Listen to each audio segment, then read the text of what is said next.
जय हिंद दोस्तों, मैं प्रजीत कुमार आप सभी का अपने परिवार प्रत्युष क्लासेस पर स्वागत करता हूं। फ्रेंड्स, आज हम प्रैक्टिस सेट नंबर 5 करने वाले हैं और ये बिहार दरोगा का है। और ये बुक जो है वो एसडीएम राहुल सिन्हा सर जी के द्वारा निकाला गया है। और इससे पहले हम 4 सेट करा चुके हैं और इसका प्लेलिस्ट भी बना चुके हैं। और इसका पीडीएफ के लिए आप टेलीग्राम से जुड़ जाइएगा, वहाँ पे आपको मिल जाएगा। और अगर आप हमारे चैनल पर नए हैं तो चैनल को सब्सक्राइब कीजिए, वीडियो को लाइक कीजिए और अपने दोस्तों के पास भी शेयर कीजिए। तो चलिए बिना देर किए शुरू करते हैं। पहला प्रश्न है, किसी पिंड का वजन पृथ्वी के केंद्र में कितना होता है? तो ये जो होता है वो शून्य होता है। ऑप्शन डी आंसर है इसका, शून्य। ग्रीक ने राजनीति शास्त्र को किसकी मूल मान्यताओं के अनुसार देखा है? तो किसके देखा है, किसके अनुसार? तो ये नैतिक दृष्टि से। ऑप्शन डी आंसर है इसका, ऑप्शन डी होगा। और ये बुक में ही ऐसा है तो इस वजह से वीडियो क्लीन नहीं जाता होगा, तो प्लीज़ एडजस्ट कर लीजिएगा। ऐसा ही सेट छापा गया है, बुक में ही प्रिंट वैसा किया हुआ है।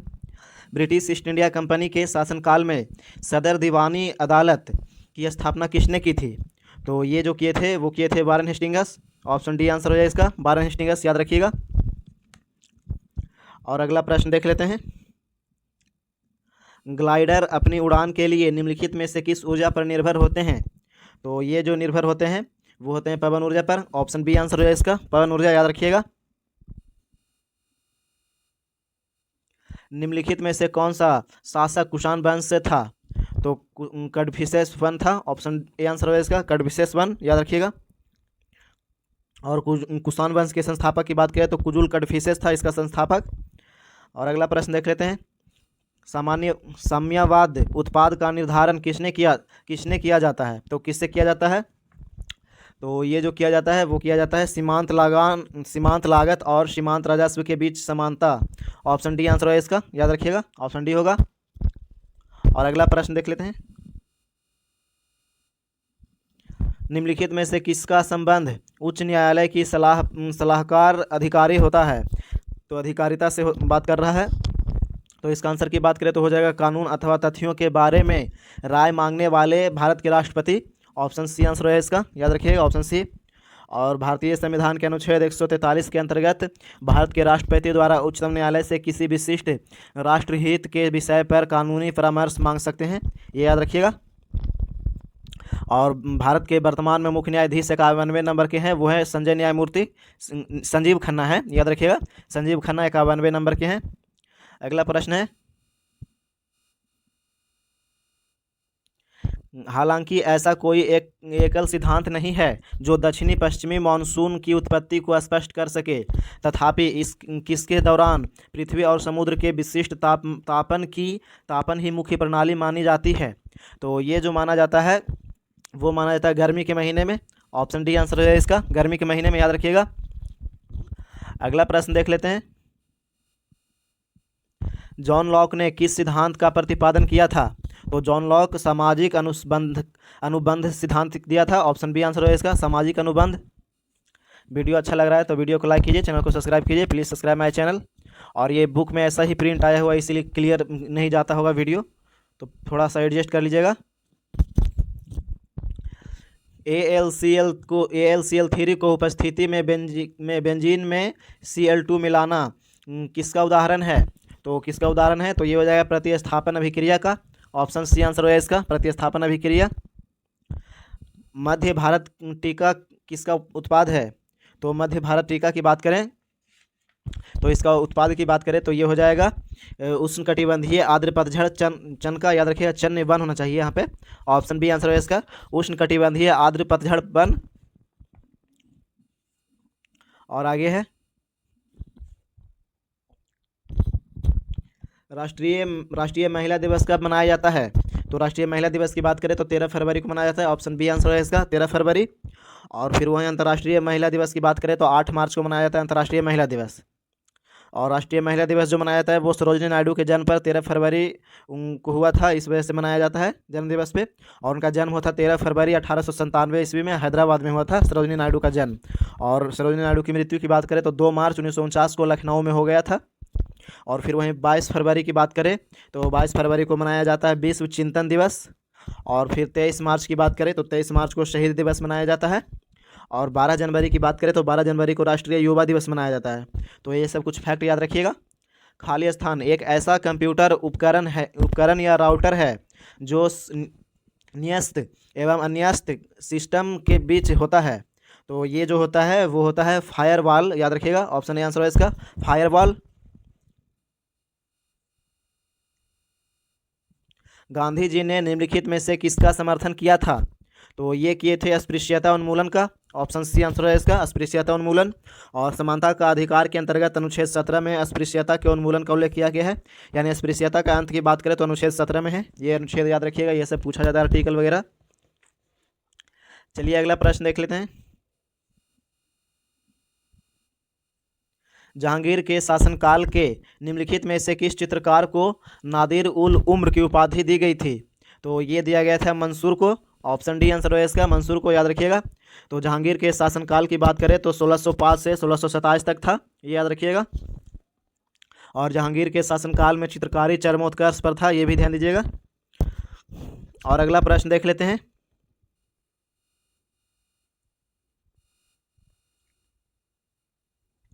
जब तरल और उसके आसपास के बीच का तापमान अंतर दोगुना हो जाता है तो उष्मा की हानि की दर कितनी हो जाएगी? तो इसके दर की बात करें तो ये दोगुनी हो जाएगी, ऑप्शन डी आंसर है इसका दोगुनी। C3 पौधों में O2 की उपस्थिति में प्रकाश संश्लेषण के निषेध को क्या कहते हैं? तो ये कहते हैं वारबर्ग प्रभाव, याद रखिएगा, ऑप्शन सी आंसर है इसका वारबर्ग प्रभाव। और बारबर्ग प्रभाव जो है एक जर्मन वैज्ञानिक थे और ये 1920 में क्लोरेला शैवाल में देखा गया था, ये सब ध्यान दीजिएगा। अगला प्रश्न देखते हैं। निम्नलिखित में से कौन से पौधे हार्मोन गलत युग्म हैं? तो हार्मोन से मिलान करने के लिए बोल रहा है।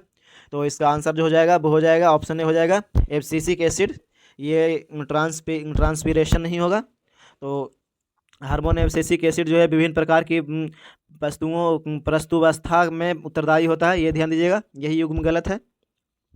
और ये जो है वो बीजों, कलियों, उद्दीपों और स्टोमेटा के बंद होने की प्रक्रिया में प्रसूप्तावस्था में पाया जाता है,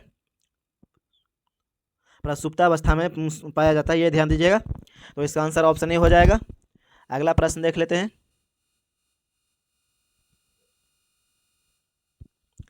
भारतीय स्वाधीनता बिल लंदन के हाउस ऑफ कॉमन्स में पहली बार किस तिथि को पेश किया गया था? तो ये जो पेश किया गया था 4 जुलाई 1947 को, ऑप्शन सी आंसर हो जाएगा इसका 4 जुलाई 1947 को। और हाउस ऑफ कॉमन्स द्वारा इस विधेयक को 15 जुलाई 1947 को पारित कर दिया गया था, ये भी ध्यान दीजिएगा। 4 जुलाई को पेश हुआ था और 15 जुलाई को पारित हो गया था। और फिर लॉर्ड हाउस द्वारा विधेयक को 16 जुलाई 1947 को भी पारित किया गया था, ये भी ध्यान दीजिएगा। और 18 जुलाई 1947 को स्वीकृति सम्राट जॉर्ज छठे के हस्ताक्षर के साथ मिली थी। तो चलिए अगला प्रश्न देखते हैं। किसी देश के निवासियों और विश्व के शोषण शेष लोगों के बीच एक वर्ष में किए गए सभी आर्थिक लेन देनों के रिकॉर्ड को क्या कहते हैं? तो इसे क्या कहते हैं? तो इसे भुगतान शेष बोलते हैं, ऑप्शन डी आंसर है इसका भुगतान शेष, याद रखिएगा। और भुगतान शेष दो तरह के होते हैं, एक चालू खाता और एक पूंजी खाता, ये याद रखिएगा।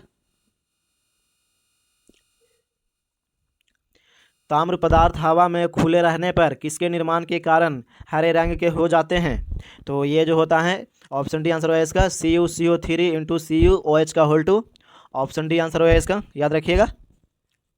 अगला प्रश्न है। निम्नलिखित में से किस अधिनियम द्वारा केंद्र में द्वैध शासन प्रणाली शुरू की गई थी? तो ये किया गया था 1935 अधिनियम के द्वारा, ऑप्शन ए आंसर है इसका 1935। अगला प्रश्न देख लेते हैं। और ये 1919 जो है वो भारत शासन अधिनियम 1919 द्वारा मॉन्टेग्यू चेम्सफोर्ड सुधार आया था, ये सब ध्यान दीजिएगा। अगला प्रश्न है।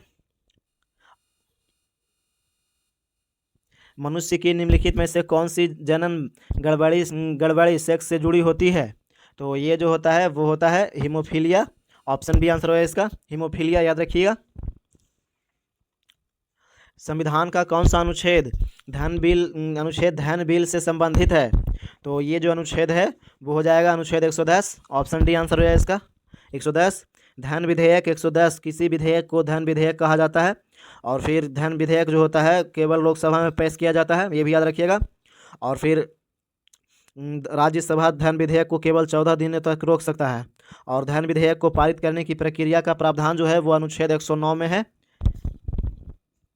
और अनुच्छेद 100 को कोरम में व्यवस्था का उल्लेख किया गया है। अनुच्छेद 100 में कोरम व्यवस्था का उल्लेख किया गया है। और ये तो हो गया। अनुच्छेद 120 की बात करें तो अनुच्छेद 120 में संसद में कार्यवाही की भाषा से संबंधित है। चलिए अगला प्रश्न देख लेते हैं। निम्नलिखित में से किस में M3 आयन बनाने की अधिकतम प्रवृत्ति होती है? तो ये जो होता है वो N में। ऑप्शन बी आंसर है इसका, N याद रखिएगा। जीन के जिस समूह की क्रिया को DNA साइट से समन्वित किया जाता है उसे क्या कहते हैं? तो उसे कहते हैं ओपेरॉन। ऑप्शन बी आंसर है इसका, ओपेरॉन बोलते हैं। निम्नलिखित में से किस पारिस्थितिक तंत्र में बेंथिक क्षेत्र में पाया जाता है? तो ये जो पाया जाता है वो पाया जाता है जल पारिस्थितिक तंत्र में। ऑप्शन ए आंसर है इसका, जल पारिस्थितिक तंत्र। AQI क्या है? तो AQI की बात करें तो ये है वायु की गुणवत्ता दर्शाने वाला एक पैमाना है। ऑप्शन डी आंसर है इसका, वायु की गुणवत्ता दर्शाने वाला पैमाना। और AQI का पूरा फुल फॉर्म बता देते हैं तो एयर क्वालिटी इंडेक्स हो जाएगा इसका फुल फॉर्म।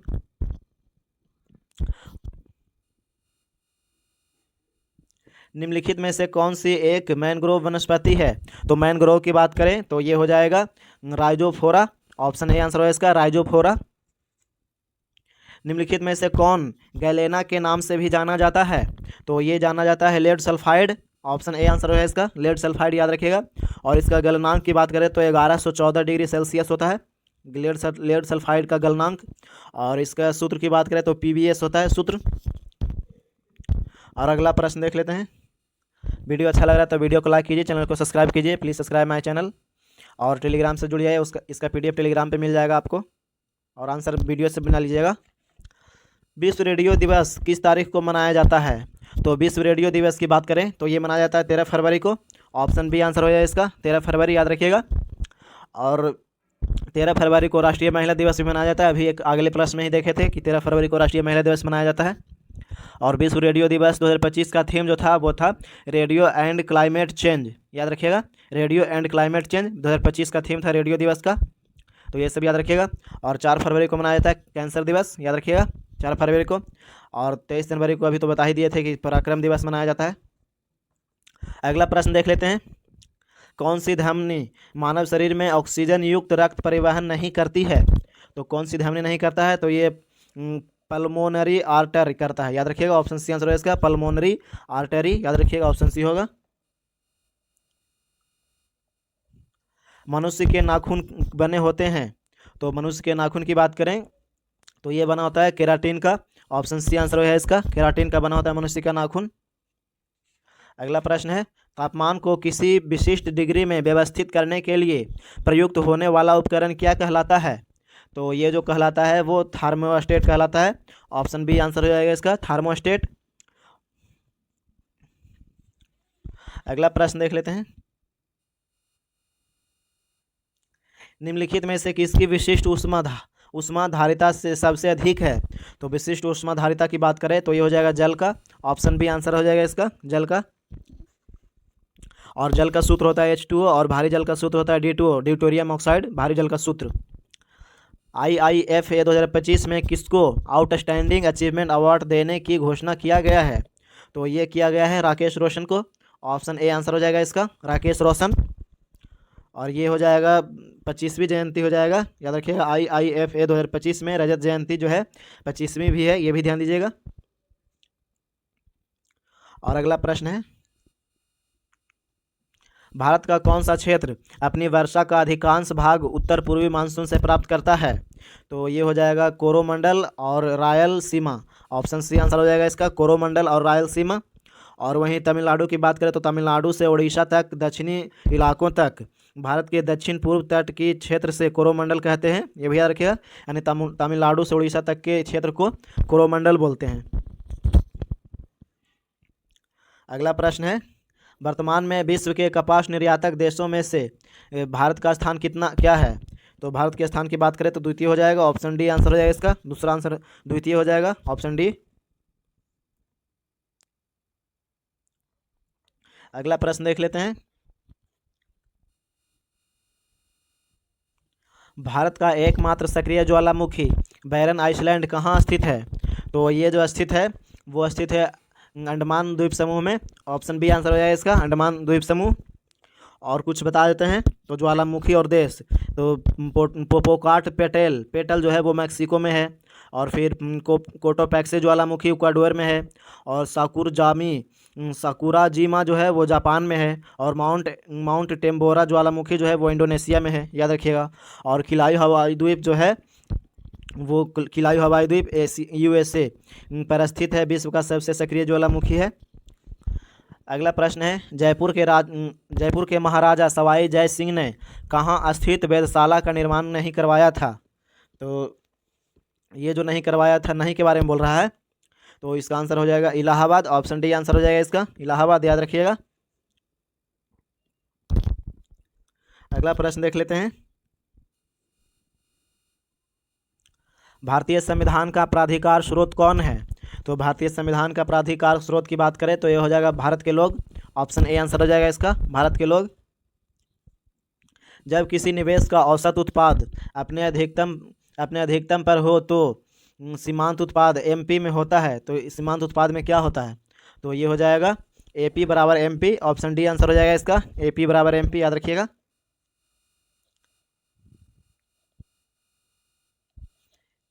ये बुक में ही ऐसा मोटा मोटा अच्छे प्रिंट किया हुआ है, इस वजह से फ़ोटो क्लियर नहीं आया होगा, वीडियो क्लियर नहीं है, तो थोड़ा सा एडजस्ट कर लीजिएगा।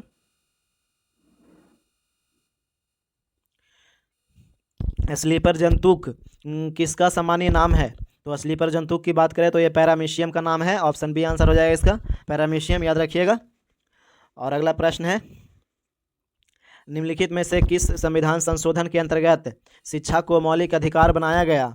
तो ये जो किया गया था वो 2002 का 86वां संविधान संशोधन अधिनियम। ऑप्शन ए आंसर हो जाएगा इसका। और वहीं अनुच्छेद 21(1) के अंतर्गत प्राथमिक और अनिवार्य शिक्षा को जोड़ा गया है, अनुच्छेद 21 के ए में। और अनुच्छेद 45 में परिवर्तन किया गया है कि 0 से 6 वर्ष के बच्चों को देखभाल और शिक्षा का प्रबंध करने का निर्देश दिया गया है, और फिर 6 से 14 वर्ष के बच्चों के लिए भी है। और भाग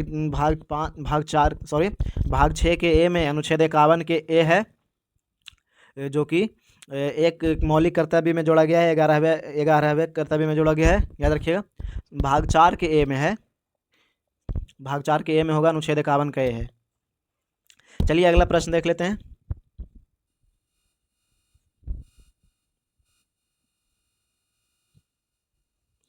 निम्नलिखित में से किसे मिल्क शुगर भी कहा जाता है? तो मिल्क शुगर की बात करें तो ये कहा जाता है लैक्टोज को। ऑप्शन सी आंसर हो जाएगा इसका, लैक्टोज। पांडवों द्वारा गुरु द्रोणाचार्य को गुरु दक्षिणा के रूप में निम्नलिखित में से कौन सा शहर दिया गया था? तो ये जो दिया गया था गुड़गांव। ऑप्शन सी आंसर हो जाएगा इसका, गुड़गांव दिया गया था, याद रखिएगा। अगला प्रश्न है, भारतीय राष्ट्रीय कांग्रेस के दो समूहों गरम दल और नरम दल में अच्छे संबंध किस समझौते में बने? तो ये जो बना था वो लखनऊ समझौता में बना था। ऑप्शन डी आंसर हो जाएगा इसका, लखनऊ समझौता। और कांग्रेस के गरम दल नरम दल के बीच 1916 में लखनऊ अधिवेशन में अच्छे संबंध बना था, ये याद रखिएगा। अगला प्रश्न देख लेते हैं, और एक गांधी इरविन समझौता जो हुआ था वो था 5 मार्च 1931 को गांधी इरविन समझौता। और कांग्रेस के सूरत अधिवेशन 1907 में इस दौरान ही दो दलों में विभाजित हो गया था, गरम दल और नरम दल में, ये भी याद रखिएगा। प्रथम पीढ़ी के कंप्यूटर के लिए निम्नलिखित में से किसे परिपथ के रूप में प्रयोग किया जाता है? तो ये हो जाता है vacuum tube. Option B answer है इसका, वैक्यूम ट्यूब का। और प्रथम पीढ़ी के कंप्यूटर की बात करें तो 1946 से 1959 तक है, 1946 से 1959 तक प्रथम पीढ़ी के कंप्यूटर।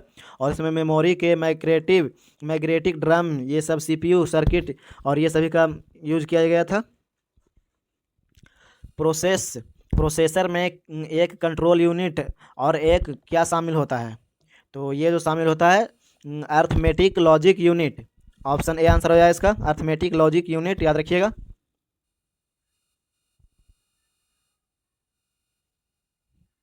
निम्नलिखित में से कौन सी जल संधि अफ्रीका से एशिया को अलग करती है? तो अफ्रीका से एशिया को अलग करता है बाब अल मंदेब, याद रखिएगा। ऑप्शन ए आंसर हो जाएगा इसका, बाब अल मंदेब जल संधि। ये सब याद रखिएगा। और मलक्का जल संधि को हिंद महासागर से अलग करता है और फिर प्रशांत महासागर को जोड़ता है। मलक्का जल संधि हिंद महासागर और प्रशांत महासागर को जोड़ता है, मलक्का जल संधि। अगला प्रश्न है, जनवरी 2025 के लिए ICC player of the month किसे चुना गया? तो ये जो चुना गया है वो चुना गया है जोमेल बारिकेन का, याद रखिए जोमेल बारिकेन, ऑप्शन डी आंसर हो जाएगा इसका। और आईसीसी की स्थापना की बात करें तो 15 जून 1909 को हुआ था, ये भी याद रखिएगा, 15 जून 1909 को आईसीसी की स्थापना। और बीसीसीआई की स्थापना की बात करें तो 1928 में हुआ था बीसीसीआई। इक्विनॉक्स क्या होता है? तो इक्विनॉक्स क्या होता है? तो ये होता है दिन और रात बराबर होते हैं, ऑप्शन बी आंसर हो जाए इसका, दिन और रात बराबर होते हैं। और दक्षिणी गोलार्ध में विषुव 23 सितंबर को होता है, ये भी याद रखिएगा। और उत्तरी गोलार्ध में इक्विनॉक्स जो होता है 21 मार्च को होता है, 21 मार्च को ये होता है, दिन और रात बराबर। और उत्तरी गोलार्ध में जो होता है सबसे छोटी रात की बात करें तो 21 जून को होता है सबसे छोटा रात। और दक्षिणी गोलार्ध में सबसे बड़ा दिन जो होता है वो 22 दिसंबर को होता है। अगला प्रश्न देख लेते हैं। वीडियो अच्छा लग रहा है तो वीडियो को लाइक कीजिए, चैनल को सब्सक्राइब कीजिए और पीडीएफ के लिए टेलीग्राम से जुड़ जाइएगा। धातुएं कमरे के तापमान में हो सकती हैं, तो कौन सी धातुएं हो सकती हैं? तो ये केवल ठोस में, ऑप्शन डी आंसर है इसका, ठोस हो जाएगा। सभी गैसों में दूसरी सबसे हल्की गैस का नाम क्या है? तो दूसरी सबसे हल्की गैस की बात करें तो ये नाइट्रोजन है, हीलियम हो जाएगा, ऑप्शन ए आंसर हो जाएगा इसका, हीलियम, याद रखिएगा। और हाइड्रोजन सबसे हल्की गैस है, उसके बाद हीलियम दूसरी सबसे हल्की गैस है। पहले नंबर पे हाइड्रोजन हो जाएगा और ये हो जाएगा हीलियम 2 नंबर पे, तो ऑप्शन ए आंसर हो जाएगा इसका।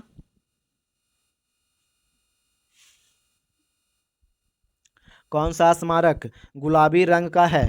तो कौन सा स्मारक गुलाबी रंग का है? तो ये हवा महल, ऑप्शन डी आंसर हो जाएगा इसका, हवा महल, याद रखिए। और फिर 1799 में महाराज सवाई जय सिंह ने बनवाए थे हवा महल को, ये भी याद रखिएगा, हवा महल को। और अगला प्रश्न देख लेते हैं। डॉक्टर ऑफ फिलॉसफी का संक्षिप्त नाम क्या है? तो इसके संक्षिप्त नाम की बात करें तो पीएचडी, ऑप्शन डी आंसर हो जाएगा, सॉरी इसका आंसर सी हो जाएगा, पीएचडी, याद रखिएगा।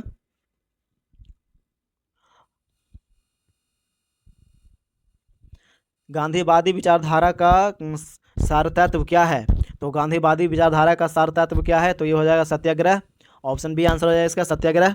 और भारत में प्रथम बार सत्याग्रह का प्रयोग जो हुआ था वो 1917 में बिहार के चंपारण में हुआ था, ये ध्यान दीजिएगा। और सत्याग्रह जो है वो सत्य और अहिंसा के विरोध में सिद्धांत पर आधारित होता है, सत्याग्रह सत्य और अहिंसा के सिद्धांत पर आधारित होता है। और इसका सबसे पहले प्रयोग गांधी जी इस दक्षिण अफ्रीका में 1906 में किए थे, ये भी ध्यान दीजिएगा। अगला प्रश्न है, सर्वाधिक पुनः परिवर्तित करता है? तो सर्वाधिक पुनः परावर्तित जो करता है वो करता है ताजे हिमताप से ढकी हुई भूमि, ऑप्शन डी आंसर हो जाएगा इसका, ताजे हिमताप से ढकी हुई भूमि, याद रखिएगा। रियो शिखर सम्मेलन का संबंध है? तो रियो शिखर सम्मेलन का संबंध जैव विविधता पर सम्मेलन है, ऑप्शन सी आंसर हो जाएगा इसका। और ये जो सम्मेलन हुआ था 3 से 14 जून को 1992 को हुआ था, ब्राज़ील के रियो डी जेनेरियो में आयोजित किया गया था प्रथम बार, याद रखिएगा। और यह पर्यावरण और विकास पर संयुक्त राष्ट्र सम्मेलन था, ये सब याद रखिएगा। और इसमें 178 राष्ट्रीय अध्यक्ष को बुलाया गया था। चलिए अगला प्रश्न देख लेते हैं। डिजी लॉकर के बारे में क्या सत्य है? तो डिजी लॉकर के बारे में ये जो हो जाएगा वो सभी विकल्प सत्य हो जाएगा। आधार से जोड़ना अनिवार्य है और दस्तावेज की प्रति इलेक्ट्रॉनिक रूप में व्यक्ति निजी कंप्यूटर या मोबाइल फ़ोन पर भंडारित होती है, ये सब, यानी ऑप्शन सी आंसर हो जाएगा, सभी विकल्प सत्य है, याद रखिएगा।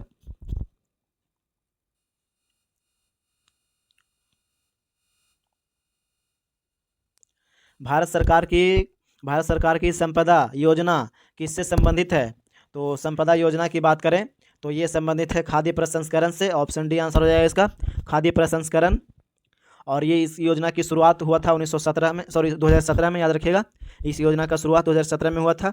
और ये सब पूछ लिया जाता है। अभी हाल के बिहार ASI स्टेनो के एग्जाम हुआ था, बिहार ASI दरोगा का, उसमें एक योजना पूछा गया था, उसमें 2014 के बारे में पूछा गया था। उतना पुराना योजना पूछ लेता है तो याद ही रखिएगा सारा योजना।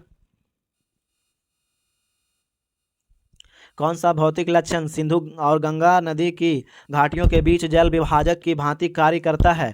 तो ये जो करता है वो अरावली रेंज करता है। ऑप्शन बी आंसर हो जाए इसका, अरावली। और वहीं अरावली पर्वत जो है वो सिंधु और गंगा के जल विभाजक के रूप में कार्य करता है। और अरावली रेंज का उत्तरी विस्तार दिल्ली रीज और पश्चिम में सिंधु नदी बेसिन तक है, और पूर्व में गंगा नदी के बेसिन के बीच जल विभाजक के रूप में कार्य करता है। और वहीं अरावली की सर्वोच्च चोटी की बात करें तो गुरु शिखर हो जाएगा सर्वोच्च चोटी, और इसकी ऊंचाई 1722 मीटर हो जाएगा। अरावली पर्वत की सर्वोच्च चोटी गुरु शिखर हो जाएगा। अगला प्रश्न है, और यहीं से लूनी नदी भी निकलता है, अरावली रेंज से ही लूनी नदी निकलता है, ये भी याद रखिएगा। जलपाईगुड़ी, तो जलपाईगुड़ी किस नदी के किनारे स्थित है? तो ये स्थित है गंगा नदी के किनारे। ऑप्शन बी आंसर हो जाएगा इसका, गंगा नदी। और ये बुक में ही ऐसा प्रिंट किया हुआ है, इस वजह से साफ वीडियो नहीं, क्लियर वीडियो नहीं बन पा रहा है, तो थोड़ा सा एडजस्ट कर लीजिएगा।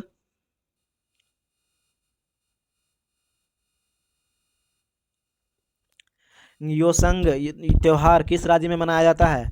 तो योसंग त्यौहार की बात करें तो ये मनाया जाता है मणिपुर में। ऑप्शन बी आंसर हो जाएगा इसका, मणिपुर, याद रखिएगा।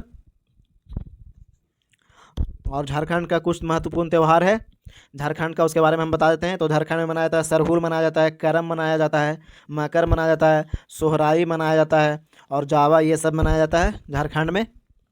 और फिर गोवा की बात करें तो गोवा में गोवा कार्निवल मनाया जाता है, सिग्मो उत्सव मनाया जाता है, और साओ जाओ जोआओ मनाया जाता है, ये सब। और वहीं महाराष्ट्र की बात करें तो महाराष्ट्र में मनाया जाता है वो गुड़ी पड़वा मनाया जाता है महाराष्ट्र में, गणेश चतुर्थी मनाया जाता है, पोला मनाया जाता है, जन्माष्टमी मनाया जाता है, ये सब महाराष्ट्र में मनाया जाता है। और वहीं मणिपुर की बात करें तो मणिपुर को भाषा के आधार पर 52वां संविधान संशोधन में 8वीं अनुसूची में जोड़ा गया था, मणिपुरी भाषा को। अगला प्रश्न है, 2.5 दिन का झोपड़ा किस राज्य में स्थित है? तो ये राजस्थान में है। ऑप्शन ए आंसर हो जाएगा इसका, राजस्थान, याद रखिएगा। सहकारिता मंत्रालय की संसदीय परामर्शदात्री समिति की पहली बैठक की अध्यक्षता किसने की थी? तो ये किए थे Amit Shah. Option C answer हो जाएगा इसका, अमित शाह, याद रखिएगा। और इसका आयोजन अभी 12 फरवरी 2025 को नई दिल्ली में किया गया था, हाल ही का करंट अफेयर है, याद रखिएगा। सर्वप्रथम किस भारतीय राष्ट्रीय आंदोलन के दौरान वंदे मातरम लोगों का लोकप्रिय गीत बन गया? तो ये बना था स्वदेशी आंदोलन में। ऑप्शन सी आंसर हो जाएगा इसका, स्वदेशी आंदोलन के दौरान। और बंकिम चंद्र चट्टोपाध्याय के आनंद मठ उपन्यास से 1882 ईस्वी में प्रकाशित हुआ था, और जिसके बाद सर्वप्रथम वंदे मातरम का उल्लेख किया गया था, ये भी ध्यान दीजिएगा। और वंदे मातरम का अर्थ है मैं आपकी स्तुति करता हूँ माँ। अच्छा, ये अर्थ होता है इसका, वंदे मातरम का अर्थ होता है मैं आपकी स्तुति करता हूँ माँ, ध्यान दीजिएगा। और भारतीय राष्ट्रीय कांग्रेस के 1896 सत्र में इसे पहली बार गाया गया था, और इसकी अध्यक्षता जो किए थे रहीमतुल्ला सयानी किए थे, 1896 के भारतीय राष्ट्रीय कांग्रेस की अध्यक्षता। अगला प्रश्न है, निम्नलिखित में से कौन सा अल्पाधिकार की परिभाषा के सर्वाधिक निकट है? तो ये जो निकट है वो सिगरेट उद्योग। ऑप्शन बी आंसर है इसका, सिगरेट उद्योग, याद रखिएगा। पूर्ण प्रतियोगिता की आवश्यक शर्तों में से एक है, तो क्या है एक? तो ये हो जाएगा किसी एक समय में एक जैसे सामानों के लिए एक समान मूल्य। ऑप्शन सी आंसर हो जाएगा इसका, याद रखिएगा, ऑप्शन सी होगा आंसर। निम्नलिखित में से कौन चीन पर शासन करने वाला अंतिम शाही राजवंश था?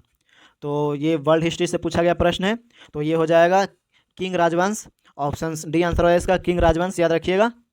और फिर किंग राजवंश के बाद इसके बाद फिर चीन में गणतंत्र की स्थापना हुआ था, और यह मंचू लोगों ने स्थापित किया था, और इसने 1911 तक चीन पर राज किया था। किंग राजवंश 1911 तक राज किया था।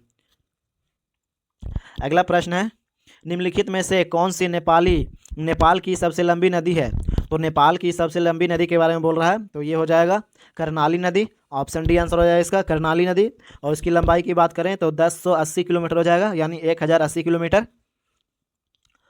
अगला प्रश्न देख लेते हैं, निम्न में से गुजरात के किस जिले में स्टैचू ऑफ यूनिटी स्थित है? तो गुजरात के किस जिला में है? तो ये साधु बेट में है, याद रखिएगा। ऑप्शन सी आंसर है इसका, साधु बेट जिला में है। और यह स्मारक जो है वो वास्तुकार राम वी सुतार बनाए थे। ये भी ध्यान दीजिएगा। और यह भारत के लौह पुरुष सरदार वल्लभ भाई पटेल का प्रतिमा है। और ये जो बनाया गया है सरोवर बांध पे, यानी कि विंध्य और सतपुड़ा पर्वतमाला के बीच गुजरात के प्रसिद्ध सरदार सरोवर बांध पर लगभग 3.5 किलोमीटर से दूर बनाया गया है। इसकी दूरी में नर्मदा नदी के साधु बेट द्वीप पर स्थित है। और इसकी ऊंचाई की बात करें तो 182 मीटर है, और फीट में बात करें तो 597 मीटर है, 597 फीट है और 182 मीटर। और ये जो प्रश्न है पूछ लिया था कि इसकी ऊंचाई कितना है, फीट वाला कभी दे देगा, कभी 182 मीटर दे देगा, या फिर कभी 597 फीट दे देगा, तो ये इंपॉर्टेंट प्रश्न है। और इसका उद्घाटन की बात करें तो 31 अक्टूबर 2018 को पटेल जी के जन्म दिवस पर उद्घाटन किया गया था। और 31 अक्टूबर को ही राष्ट्रीय एकता दिवस के रूप में मनाया जाता है, ये भी ध्यान दीजिएगा। चलिए अगला प्रश्न देख लेते हैं। एक सोने का चलता हुआ शेर जो अपने दाहिने अग्र पंजे में एक तलवार पकड़े हुए का राष्ट्रीय प्रतीक क्या है? तो इसका राष्ट्रीय प्रतीक की बात करें तो श्रीलंका का हो जाएगा, ऑप्शन सी आंसर है इसका। श्रीलंका का राष्ट्रीय प्रतीक है। और श्रीलंका का 1972 में इसका नाम सिलोन था, ये भी ध्यान दीजिएगा। इसका नाम क्या था? तो सिलोन था। अगला प्रश्न है, और श्रीलंका को जो प्राप्त हुआ था स्वतंत्रता प्राप्त, वो 4 फरवरी 1948 को श्रीलंका को स्वतंत्रता प्राप्त हुआ था। निम्न में से कौन सी पहाड़ी असम में स्थित है? तो कौन सी पहाड़ी असम में स्थित है? तो ये हो जाएगा कार्बी आंगलोंग पहाड़ियाँ, याद रखिएगा, कार्बी आंगलोंग पहाड़ियाँ, ऑप्शन बी आंसर हो जाएगा इसका। और ये जो असम के मध्य भाग में स्थित है, और यह प्रायद्वीपीय पठार का विस्तार है और दक्कन के पठार का हिस्सा भी है, यह याद रखिएगा। ये कार्बी आंगलोंग पहाड़ियाँ जो है दक्कन के पठार का हिस्सा है। वीडियो अच्छा लग रहा है तो वीडियो को लाइक कीजिए, चैनल को सब्सक्राइब कीजिए, प्लीज़ सब्सक्राइब माय चैनल। और पीडीएफ के लिए टेलीग्राम से जुड़ जाइए। और ये बुक में ही है, सब मोटा मोटा दिया हुआ है, इस वजह से वीडियो क्लियर नहीं रहता होगा। किसी क्रिकेट खिलाड़ी ने अपने डेब्यू मैच में 150 रन बनाने वाले दुनिया का पहले बल्लेबाज बन गए हैं। तो ये बन गए हैं मैथ्यू ब्रिट जैक, याद रखिएगा, ऑप्शन सी आंसर हो जाएगा इसका। और ये जो खिलाड़ी हैं वो दक्षिण अफ्रीका के क्रिकेटर हैं, ये भी ध्यान दीजिएगा। और ये जो बनाए थे 150 रन वो न्यूजीलैंड के खिलाफ बनाए थे, न्यूजीलैंड के खिलाफ। और ये पाकिस्तान में खेला गया मैच था जो कि ट्राई हो गया था। क्षारीय धातुएं ठंडे पानी के साथ तेजी से अभिक्रिया करती हैं, जिसके परिणाम स्वरूप क्या विस्थापन होता है? तो इसके विस्थापन की बात करें तो हाइड्रोजन, ऑप्शन ए आंसर हो जाएगा इसका, हाइड्रोजन, याद रखिएगा। निम्न में से क्या ऑपरेटिंग सिस्टम का कोर है? तो ऑपरेटिंग सिस्टम का कोर की बात करें तो कर्नेल, ऑप्शन सी आंसर हो जाएगा इसका, कर्नेल, याद रखिएगा।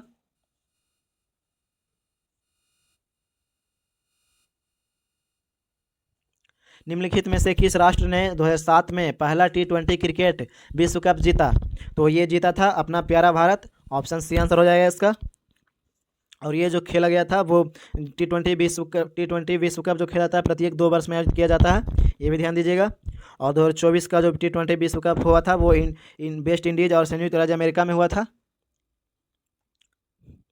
और अगला प्रश्न देख लेते हैं। और 2024 का T20 विजेता का रहा था वो भारत ही जीता था, और उपविजेता दक्षिण अफ्रीका रहा था। 2024 वाला तो याद ही रखिएगा क्योंकि पूछ लिया जाता है, ये सब करंट अफेयर का बुक, करंट अफेयर जो है वो सब पूछा जाता है। भारतीय संविधान के निम्न में से किस भाग में मौलिक अधिकारों का वर्णन है?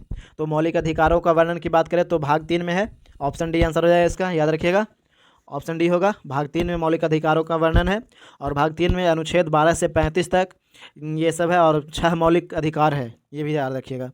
और अनुच्छेद 32 के अंतर्गत उच्चतम न्यायालय मौलिक अधिकार के संरक्षण करता है, और अनुच्छेद 226 के अंतर्गत उच्च न्यायालय भी मौलिक अधिकार की रक्षा करता है, और 5 प्रकार का रीट भी जारी करता है। तो वो रीट के बारे में बता देते हैं। और अन्य प्रयोजन के लिए भी उच्च न्यायालय इस अनुच्छेद के अंतर्गत रीट जारी करता है, ये भी ध्यान दीजिएगा। चलिए अगला प्रश्न देखते हैं। निम्नलिखित में से कौन सा एक हाइड्रोजन तत्व नहीं है? हाइड्रोजन तत्व नहीं के बारे में बोल रहा है, तो ये हो जाएगा सेलेनियम, ऑप्शन बी आंसर हो जाएगा इसका। और विकल्प के अनुसार ये दिया गया है, आंसर इसका हो जाएगा, ये विकल्प के अनुसार सेलेनियम हो जाएगा। अगला प्रश्न देख लेते हैं। किस वर्ष में ईस्ट इंडिया कंपनी ने बंगाल के दीवानी का अधिग्रहण किया था? तो ये जो अधिग्रहण किया था वो 1765 में, ऑप्शन ए आंसर हो जाएगा इसका, 1765, याद रखिएगा।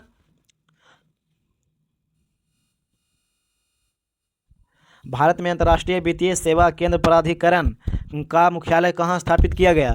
तो ये स्थापित किया गया है गांधीनगर, ऑप्शन सी आंसर है इसका, गांधीनगर में। और इसकी स्थापना की बात करें तो 20 अप्रैल 2020 को किया गया था। सॉरी, 27 अप्रैल था, 27 अप्रैल 2020 को स्थापित किया गया था, याद रखिएगा। सोसाइटी पंजीकरण अधिनियम 1860 के अंतर्गत किस वर्ष राष्ट्रीय स्वच्छ गंगा मिशन को सोसाइटी के रूप में पंजीकृत किया गया? तो ये किस वर्ष किया गया था? तो 2011 में, ऑप्शन ए आंसर हो जाएगा इसका, 2011, याद रखिएगा। किस तरह की फाइल में पीएनजी एक्सटेंशन होता है? तो ये जो होता है वो image file, option A answer हो जाएगा इसका, इमेज फाइल, याद रखिएगा।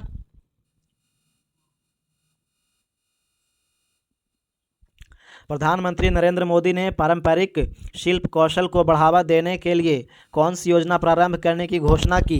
तो ये जो घोषणा है वो विश्वकर्मा योजना, ऑप्शन सी आंसर हो जाएगा इसका, विश्वकर्मा योजना।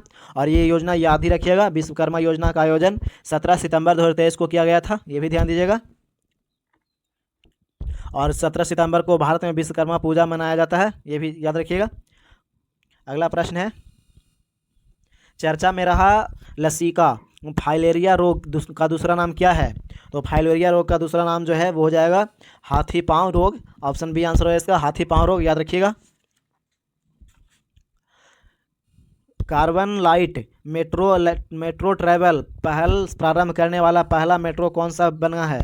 तो पहला मेट्रो जो बना है वो बना है दिल्ली, ऑप्शन ए आंसर है इसका, दिल्ली, याद रखिएगा। और वहीं लंदन में मेट्रो की शुरुआत हुआ था 9 जनवरी 1863 को, याद रखिएगा। अगला प्रश्न है, महात्मा गांधी दक्षिण अफ्रीका से अस्थायी रूप से भारत रहने कब आए? तो ये भारत रहने आए थे 9 जनवरी 1915 को, ऑप्शन सी आंसर हो जाए इसका, 9 जनवरी 1915 को। और 1915 में कैसरे हिंद की उपाधि गांधी जी को प्रदान किया गया था, ये भी ध्यान दीजिएगा। और फिर 9 जनवरी 1915 को महात्मा गांधी जी के दक्षिण अफ्रीका से लौटे थे, और इस तिथि को ही प्रवासी भारतीय दिवस के रूप में मनाया जाता है, यानी कि 9 जनवरी को ही प्रवासी भारतीय दिवस मनाया जाता है, याद रखिएगा। अजमेर के किंग्स एडवर्ड मेमोरियल को नाम बदलकर क्या रखा गया है? तो ये रखा गया है महर्षि दयानंद विश्रांति आश्रम, याद रखिएगा, ऑप्शन बी आंसर है इसका, महर्षि दयानंद विश्रांति आश्रम, ऑप्शन बी आंसर हो जाएगा इसका। और इनका जन्म जो हुआ था वो मोराबी राज्य में हुआ था, और इनका मूल शंकर नाम था, याद रखिएगा, इनका मूल नाम मूल शंकर था। अगला प्रश्न है, भारत टैक्स ग्लोब एक्सपो 2025 का आयोजन कहाँ हुआ? तो भारत टैक्स ग्लोब एक्सपो की बात करें तो ये हुआ था नई दिल्ली में, ऑप्शन बी आंसर है इसका, नई दिल्ली, याद रखिएगा। भूटान के सबसे पुराने बैंक ऑफ भूटान लिमिटेड की स्थापना किस वर्ष की गई थी?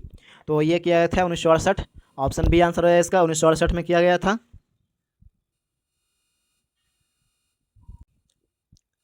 पिदुरुलगाला की सबसे ऊंची चोटी क्या है?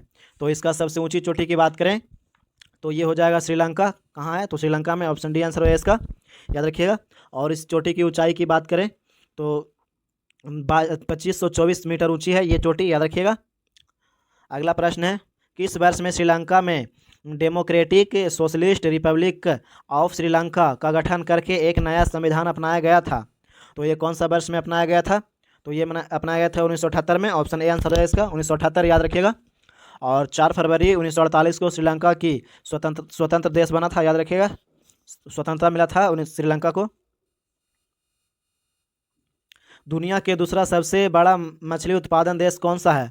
तो सबसे बड़ा मछली उत्पादन देश की बात करें तो अपना प्यारा भारत हो जाएगा, ऑप्शन डी आंसर हो जाएगा इसका, याद रखिएगा। और विश्व में प्रथम स्थान जो है मछली उत्पादन में वो चीन का है, याद रखिएगा, चीन हो जाएगा प्रथम स्थान विश्व में। वीडियो अच्छा लग रहा है तो वीडियो को लाइक कीजिए, चैनल को सब्सक्राइब कीजिए, प्लीज़ सब्सक्राइब माय चैनल। अंतर्राष्ट्रीय संधि मॉन्ट्रियल प्रोटोकॉल से संबंधित है, तो किससे संबंधित है? तो ये हो जाएगा ओजोन परत से, ऑप्शन सी आंसर हो जाएगा इसका, ओजोन परत।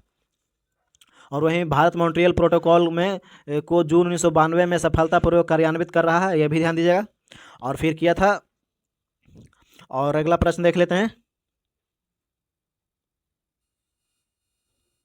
अगला प्रश्न मैथ का है, तो आप वीडियो रोक करके बना लीजिएगा। इसका आंसर हो जाएगा ऑप्शन नंबर सी हो जाएगा, या फिर टेलीग्राम पे PDF इसका दे देंगे तो वहाँ से बना लीजिए, PDF से, टेलीग्राम से लेकर के। 97 नंबर के आंसर की बात करें तो इसका आंसर हो जाएगा option number D, option D हो जाएगा इसका आंसर। 98 नंबर के आंसर की बात करें तो इसका आंसर हो जाएगा ऑप्शन नंबर सी, 98 का आंसर सी हो जाएगा। और 99 के आंसर की बात करें तो इसका आंसर 99 का हो जाएगा option number B, option B हो जाएगा आंसर। और लास्ट प्रश्न है, तो इसका आंसर की बात करें 100 नंबर का, तो 100 नंबर का आंसर डी हो जाएगा। तो ये था बिहार दरोगा का सेट, देख लिए। और कितना नंबर आप लोगों का आया प्लीज़ कमेंट में ज़रूर लिखें। और चैनल को सब्सक्राइब कीजिए, वीडियो को लाइक कीजिए, अपने दोस्तों के पास भी शेयर कीजिए। वीडियो बनाने में बहुत मेहनत लगता है मेरे दोस्त, तो प्लीज़ सब्सक्राइब माय चैनल। जय हिंद, जय भारत।